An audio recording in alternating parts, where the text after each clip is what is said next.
Hey, welcome back. So, today we're going to take a look at the Commodore 64 screen, the first thing that greets us when we turn on our Commodore 64. So, let's get started. Let's start by looking at the obvious. So the Commodore 64 screen is divided into two parts. So we have this light blue area around the screen. That's the border area. Now the dark blue area in the center of the screen, I just call it the background area. So normally we can only do stuff here in the background area. We cannot have text, sprites or anything in the border area.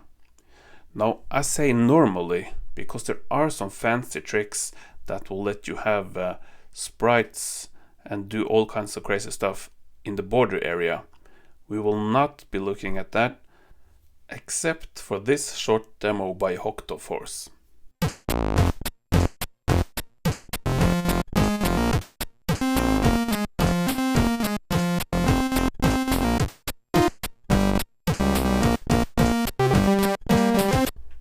As I said, we will not be looking at that in this course. So let's look at this instead. So what we have here is the Commodore 64 screen. I've recreated it in Excel. So why did I do that? Well, this will show you, it's going to be a very nice example to show you exactly how the screen is set up. So now we're only talking about the background area. It's almost like we can forget about the border area. As I said, we're only going to do stuff like change the border color. Other than that, we won't be touching the border area. But the background area, this blue area. Now it's important to know that it's divided into these small cells. So for every character, every letter, number, whatever we see here on the screen, that's in its own separate cell, and that cell is 8 by 8 pixels. So we have a lot of these cells here, and the Commodore 64 by default has 40 of these cells across. Now if we use 80s terms, 80s lingo, then we say that it's 40 columns across. So here's one column. That's one column. That's another column. And so we have 40 columns across like that. We also by default have 25 rows down here. So we have one row here, one row here, and so on. Now this is going to be important for us. So we have to know that this is a column and this is a column and so on. So we have to know what a column is and what a row is.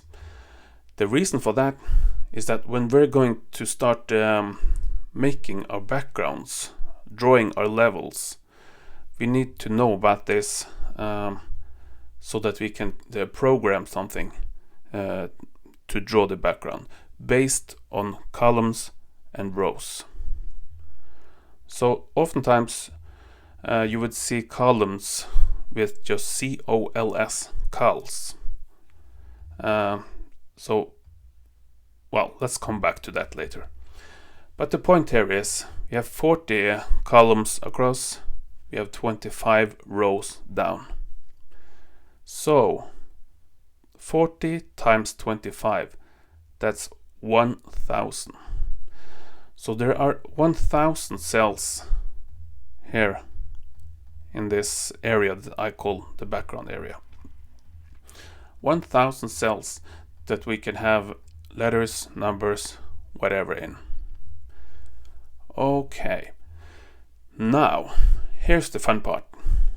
We as Commodore 64 programmers need to be able to control every one of these. So we need to know how we can change the contents of this cell, for example, or maybe this cell, whatever it should happen to be. So how do we do that?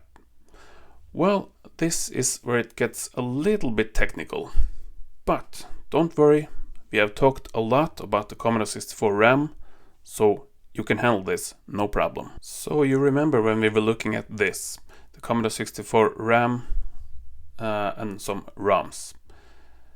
I said that up from 0 and up until address 800, that's sort of off limits for us. So as we know, our code starts at 0801 here. Alright, well, here's what we're going to look at today. This light blue area. That's an area that goes from 0400 all the way up to 07FF. So it starts at 0400 and goes all the way up to the start of the basic area. 07FF, that's the last address before 0800. So this area here, from 400 to 7FF, that's the screen RAM, the screen memory. So what does that mean? Screen RAM. Well, let's go back to this one. That means that every single of these memory cells have their own memory address. So every single one of these has an address in the Commodore 64 RAM. So what we do, if we want to put an A up here, I need to put a certain number into this memory address to make an A up here. And in fact, let's do that right now.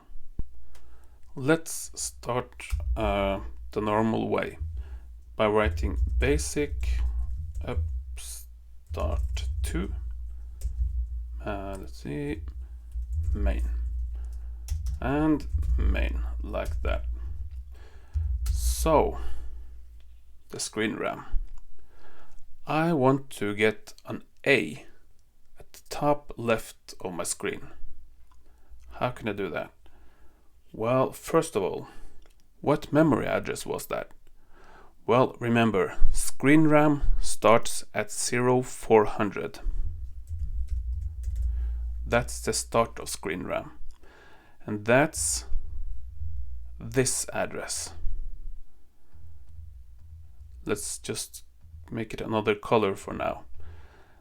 The one that I made white here, that's memory address 0400. So let me change it back. So in memory address 0400, the top left of my screen, I want to put something in there so I could get an A on the screen. Oh, alright. But I can't write LDA A. That doesn't work. So what can I do now? Well, now we have to look at something else. In order to put a letter or a number or whatever I want on the screen, I need to use something called screen codes. So if I want an A at the top left screen, I need to use screen code 1. Screen code 1, that's an A. Screen code 2, that's a B. Screen code 3, that's a C, and so on. So I'm gonna leave a link for this, of course. But we have to remember that screen codes, that's what we need to use to put things on the screen. So, alright, and by the way, don't get confused now, because there are several numbers across here. As we see here in the description, this is decimal, the number in decimal format. This is in hexadecimal. Let's not worry about this reverse for now. Let's just look at this first column here. So screen codes. I'm going to use screen code 1 to make an A appear in the top left corner. Okay, so number 1. Number 1, that's the letter A. So, well, let's write screen code for the letter A. 1 is a screen code for the letter A. So now I've loaded that screen code into the accumulator. Then I simply store it at memory address 0400. And I'm going to exit my code like that. So what happens now if I run this?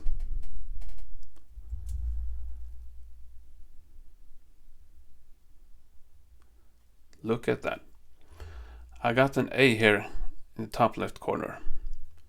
So by loading the screen code into the accumulator and storing the accumulator into the specified memory address, we could make a letter, number, whatever, appear here on the screen.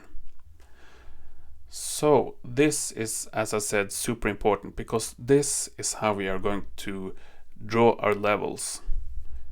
So let's do another one. I'm going to write B. I'm going to have B in the very next cell. So the one to the right of this one. And if I'm going to use a B, then I need to use screen code 2 for that. Screen code 2, that's a B. Alright?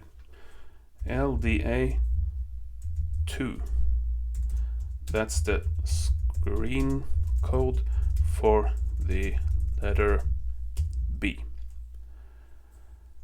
Okay, and STA. Now this will be memory address 0401. So this is memory address 0400, 0401, 0402, 0403, 4, 5, it goes on like that. Now, since we're using decimal, hexadecimal for memory addresses, we need to remember that when we're counting like this, that when we get to so 0400. Now let me do this. 0409. When we get to that, remember it's not 0410 after that. If I add one more, I get 0400A. So let's keep that in the back of our minds, that this is the hexadecimal system. So it's important to remember now when we are starting to do some light programming, and at the same time we need to do something practical. So we're counting like this, and we need to remember that this is the hexadecimal system. So now this is 0400, this is 0401. So now I'm loading an A in the top left corner. I'm loading a B right next to it. Okay, let me run this code and see what happened. Oh, I didn't close the first one. All right. So like that. There we go. So now I have an A at the first position here, and I have a B at the second position. So this A is now stored at 0400. The B here is at 0401. But we haven't stored an A in memory. We haven't stored a B in memory. we have stored number 1 and number 2. It's just that they represent something. So the Commodore 64 engineers said that, okay, we're going to have this thing called screen codes, and number 1, that's going to mean A, number 2, that's going to mean B, and so on. So we need to use the screen codes when we're storing addresses like that. Okay. Well, let's go back to this. So another thing on the Commodore 64, we have letters and numbers, but we also have, obviously we have all kinds of punctuation and stuff like that, but we also have something else. We have these characters. So if you've ever programmed in BASIC for the Commodore 64 or played around with stuff like this, you might have seen these symbols on the keyboard. So these are something called Petscii characters. So what these are, they are basically built-in graphical characters. So this, for example, could be used if you wanted to program, let's say, a card game in BASIC. And we have a little circle here and all kinds of lines and shapes. There's a heart in here as well. So these could be used to make a game. Now, we're not going to do that. We are going to make our own characters, but that's not in this episode. But I think it's important that we at least know that there's something called Petscii characters that could be used to make some sort of very primitive graphics, if we could call it that. Okay, anyway, back to our code. So hopefully this makes sense. To make something appear on the screen here, we need to store it in screen RAM, because all of this is in screen RAM right now.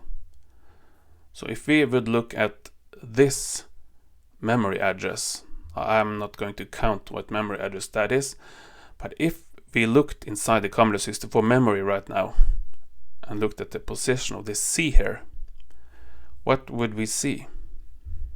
What would we see? Well, we would see the number 3, because number 3, that represents a C. So, yeah, hopefully that makes sense. This whole screen is now in the screen RAM, and screen RAM can be changed, and we can also read from the screen RAM if we want to know what letter is up here, for example. But now we have put characters on the screen. Now we could put them almost anywhere we wanted, but yeah, you know what? Let's make a little loop here. Let's make a little loop. So we have looked at loop, so I'm just going to write LDX with a 0. Now I'm going to write loop. And yeah. So now I need to introduce you to yet another opcode. So we know about the X register, A register, or the accumulator, those things. Now what we can do, we can transfer the contents of the X register or the Y register. We can so let's say we want to transfer whatever or copy whatever is in the X register into the accumulator. We could do that by using this opcode TXA. That stands for transfer X to A. In reality, that means that's just copy whatever is in X right now, copy that into the accumulator. So if I do that right now, that means that I would have 0 in the accumulator. I just loaded X with 0. And down here, I say transfer X to A. So copy whatever is in X into the accumulator. Why am I doing this? Well, what I'm going to do now is I'm going to store A into 0400 comma X. Now, what's happening right now is that we're starting to combine a lot of things that we have looked at.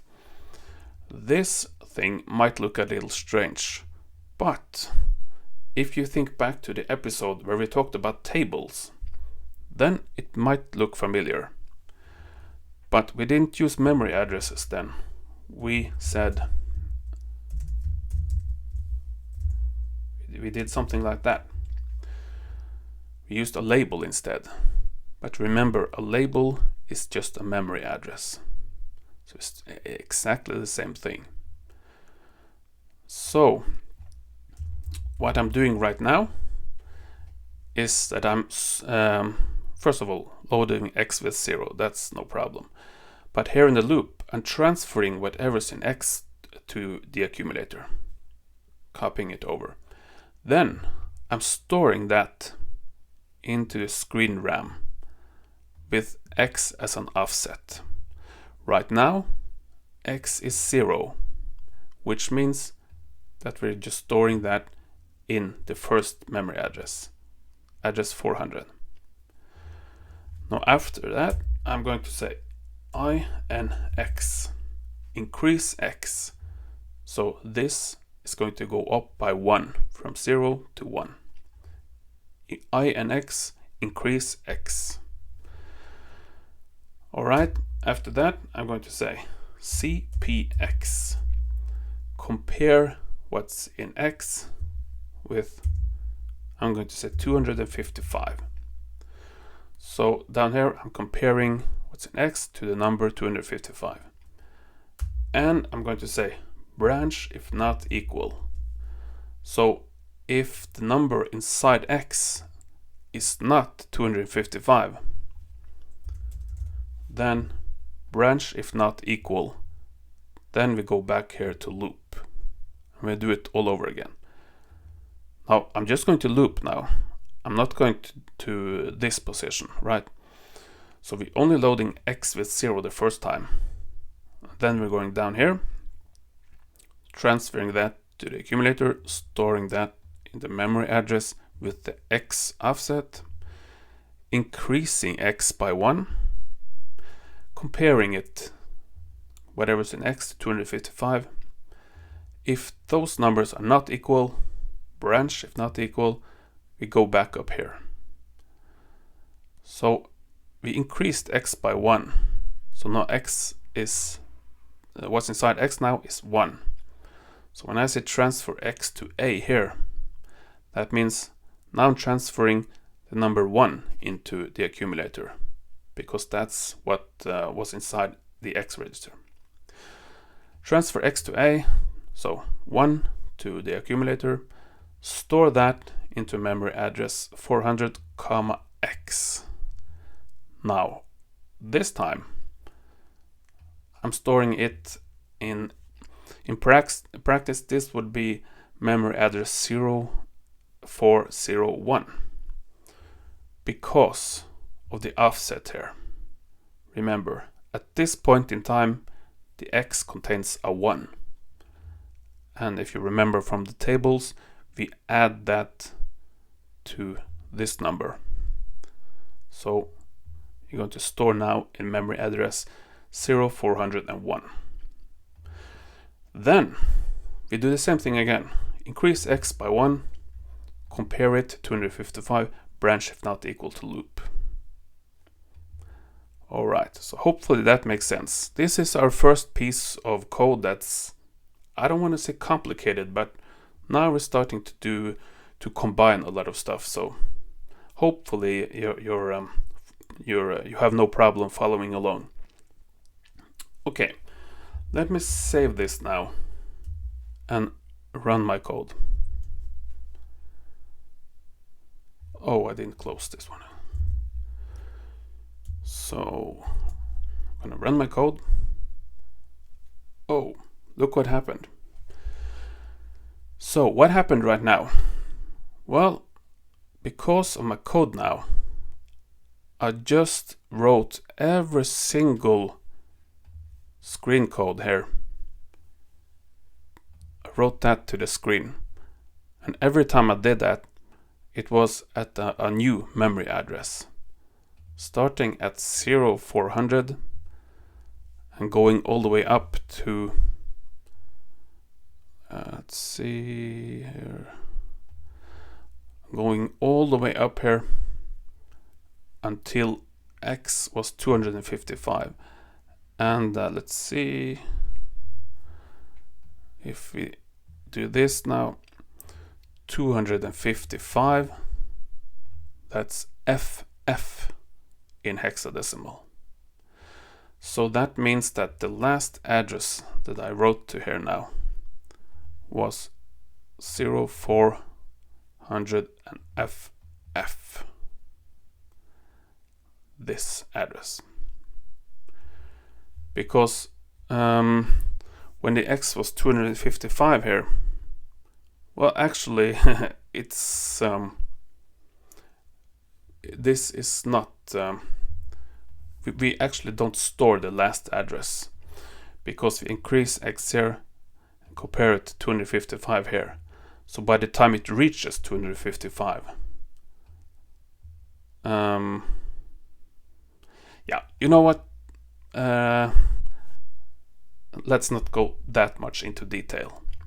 The point here is that I wrote to all of these memory addresses in screen RAM. And every time I did that, I wrote a different character. So 255, that's all of these characters. Yeah. So we go from 0 here to 127 down here. So that's just half of the characters. So what are these? These ones are inverted. So it's the same as this one. I'm sure you can see it. So when we get down here, we're starting to write the same thing, but they are inverted. So what that means is that this character set right here, that's stored in the Commodore 64 RAM. And the Commodore 64 was designed in such a way that you started by having this normal character set, and when you get halfway through here, then you start over again, but it's inverted. So if you look at this A, for example, it has light blue background color and dark blue color for the character itself. So it's the opposite of this one. Alright, let's not go into detail on that right now, because we're going to talk about character sets in a separate episode. But hopefully you can see what's going on here. We're storing characters to memory addresses to make them appear on the screen. Okay, so let's remove this thing right here. Now, that's the screen RAM. What if I wanted an A in the top left corner, but I wanted it to be white? Because right now I didn't say anything about color. I just used the default color, which was light blue. But I want it to be white. Okay, so here's the thing. Every one of these memory cells on the screen has a memory address, starting at 0400. But they also have another memory address for the color information. So, okay, let me just write it here. So we have screen RAM which starts at memory address 0400. That's screen RAM. That's where we place the characters. But then we have this thing called color RAM. And that's in a completely different area on the Commodore 64, in the Commodore 64 memory. So that's at address D800. That's where the color RAM starts. So what we're saving in this address, that's color information. That means that, let's see if we can get it back. Every one of these cells have two memory addresses. One in the color RAM and one in the screen RAM, one in the color RAM. So every one of these has two addresses. One contains what character, the other in color RAM, that contains what color it should be. So yeah, let's go back. This one, 0400, that has its color RAM in D800. This has its color RAM in D801. This has D802. This has D803, and so on. So it's basically the same system as with the screen RAM, but it's color RAM. So now I'm going to say load A with the number 1, which is the letter A, screen code for the letter A. I'm going to store that into 0400. That's going to give us an A in the top left corner, right? But now I need to know something else.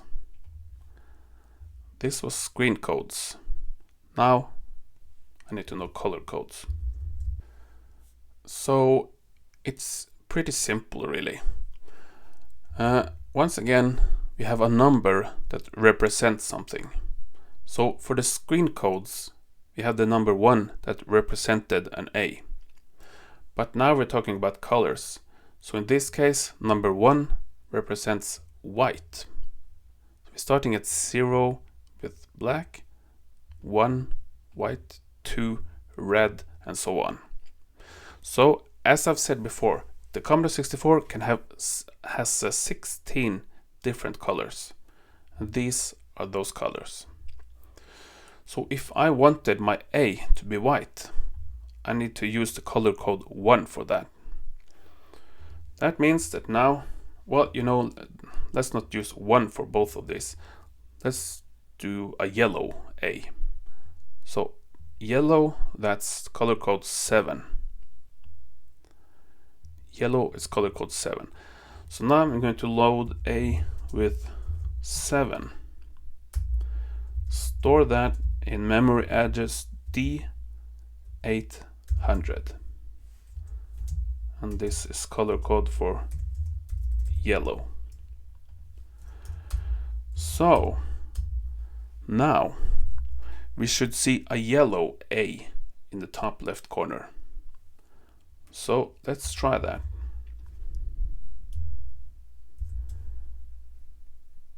Yeah, sure enough. Now, it might be hard to see, but trust me, there's a yellow A up in the left corner. And let's do one more example here. Let's try to write something to this address. So this is 400, 401, 402. All right, let's write a C. So LDA with, gonna check my screen codes. Well, I don't need to do it because I know that it's the number 3. We looked at it just a moment ago. So the number 3 is a screen code for C. Now I need to store that in STA 0402. 0400, 0401, 0402. That's this one. I want it to be here. My C is going to be right there. Now, what color should we use? Maybe we should use white this time. So LDA. And we just check that color code 1 is white. So let's store that in what memory address? That's right, D802. So these follow each other. So what's in this screen RAM address has its color in this color RAM address. So yeah, hopefully that makes sense. All right, let's exit this program by writing RTS, saving it, and let's run this. So remember, now we're going to have a yellow A top left, and 2 places over we're going to have a white C. Let's see if that happens. Yeah, there we go. We have a yellow A and a white C, exactly where we wanted them to be. Okay. Well, you know what? I think that's enough for now. And if you were able to follow along with any problems, that's great, because this is really important. This is the kind of stuff that we're going to use quite a lot, actually. So hopefully you understood this. But I think we'll say that that's enough for today. So have a great day. Bye bye.